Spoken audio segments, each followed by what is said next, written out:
Assalamualaikum warahmatullahi wabarakatuh. Bertemu lagi dengan saya Intan Nurina Seftiniara SHMH.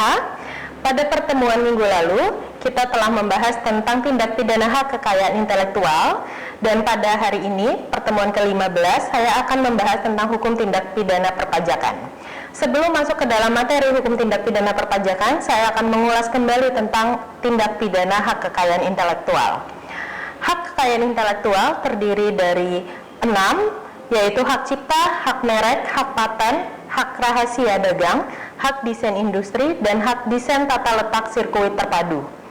Hak kekayaan intelektual merupakan hak eksklusif yang diberikan negara kepada individu untuk memberikan izin atau melarang orang lain untuk melaksanakan hak ekonomi dari produk yang dilindungi oleh hak kekayaan intelektual.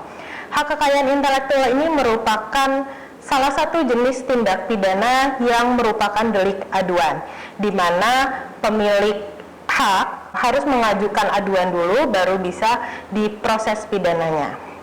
Oke, sekian tentang haki, lalu saya akan lanjut dalam hukum tindak pidana perpajakan.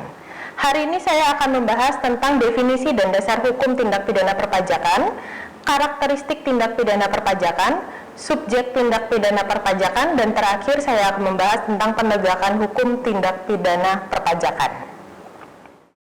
Pajak berasal dari bahasa Inggris yaitu tax, atau bahasa Prancis yaitu import, contribution, tax atau droit, sedangkan dalam bahasa Jermannya yaitu ada Steuer, dan Belandanya ada belasting.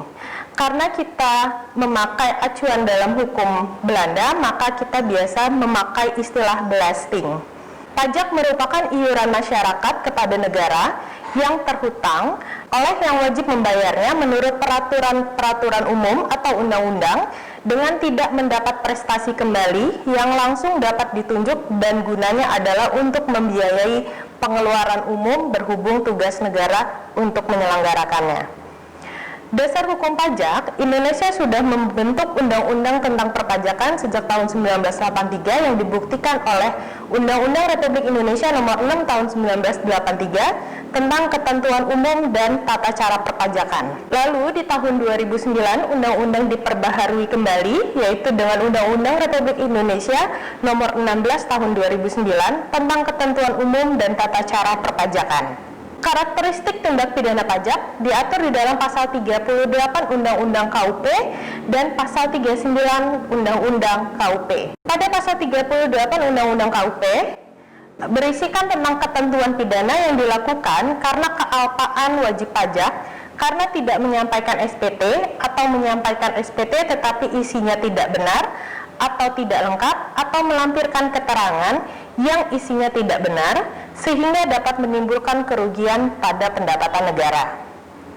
Sedangkan pada pasal 39 KUP berisikan tindak pidana yang dapat menimbulkan kerugian pada pendapatan negara seperti tidak mendaftarkan diri atau menyalahgunakan NPWP, tidak menyampaikan SPT, menyampaikan SPT dan keterangan yang isinya tidak benar atau tidak lengkap, menolak dilakukannya pemeriksaan, memperlihatkan pembukuan, pencatatan, dan dokumen lain yang palsu.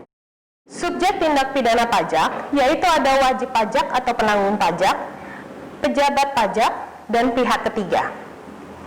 Wajib pajak yaitu meliputi orang pribadi sebagai individu yang berkaitan dengan kewajiban pajak penghasilan atau PPh, pajak pertambahan nilai atau PPN, pajak bumi dan bangunan atau PBB, dan bea perolehan hak atas tanah dan bangunan BPHTP.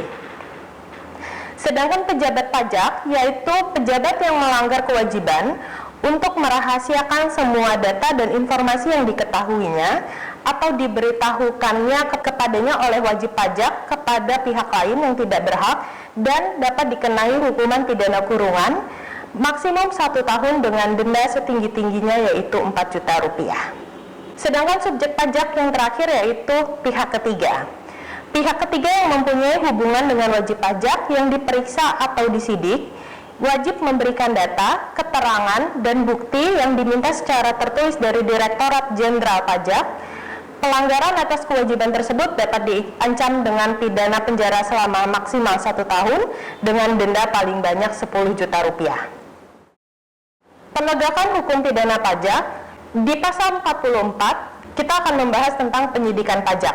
Penyidikan pajak yaitu pejabat pegawai negeri sipil tertentu di lingkungan Direktorat Jenderal Pajak yang diberi wewenang khusus sebagai penyidik untuk melakukan penyidikan tindak pidana perpajakan sebagaimana yang dimaksud dalam Undang-Undang Hukum Acara Pidana yang berlaku. Pejabat penyidik pajak mempunyai kewenangan untuk menerima, mencari, mengumpulkan, meneliti, dan melaporkan berkenaan dengan tindak pidana perpajakan. Lalu bertugas meneliti, mencari, mengumpulkan keterangan mengenai orang pribadi atau badan hukum tentang kebenaran perbuatan yang dilakukan dengan tindak pidana di bidang perpajakan. Selanjutnya yang ketiga, pejabat penyidik pajak berwenang untuk meminta keterangan atau bukti dari orang pribadi atau badan hukum, lalu memeriksa buku-buku, catatan-catatan, dokumen lain berkaitan dengan tindak pidana berpajakan. Selanjutnya melakukan penggeledahan dan penyitaan bahan bukti, dan yang terakhir adalah memanggil saksi dan meminta bantuan dari tenaga ahli. Baik, sampai di sini apakah teman-teman sekalian sudah cukup paham? Untuk menutup pertemuan ini, saya akan memberikan kesimpulan tentang hukum tindak pidana perpajakan. Tindak pidana perpajakan diatur di dalam Undang-Undang Republik Indonesia Nomor 16 Tahun 2009 tentang ketentuan umum dan tata cara perpajakan yang di dalamnya yaitu pasal 38 KUP dan pasal 39 KUP mengatur tentang karakteristik tindak pidana pajak. Subjek pajaknya yaitu terdiri dari wajib pajak atau penanggung pajak, pejabat pajak, dan pihak ketiga. Baiklah, di pertemuan ke-15 merupakan pertemuan terakhir pada perkuliahan Hukum Tindak Pidana Khusus. Saya berharap teman-teman sekalian dapat mengerjakan ujian akhir semester dengan baik dan benar dan mendapatkan nilai yang memuaskan. Apabila teman-teman sekalian masih mempunyai pertanyaan yang tidak kalian pahami dari pertemuan pertama hingga ke-15, bisa kalian ajukan pertanyaan melalui media sosial atau juga bisa melalui email, dan sesegera mungkin akan dapat kami jawab. Terima kasih, kita ketemu lagi dalam ujian akhir semester yang akan dilakukan secara online ataupun offline. Billahi taufik wal hidayah. Wassalamualaikum warahmatullahi wabarakatuh.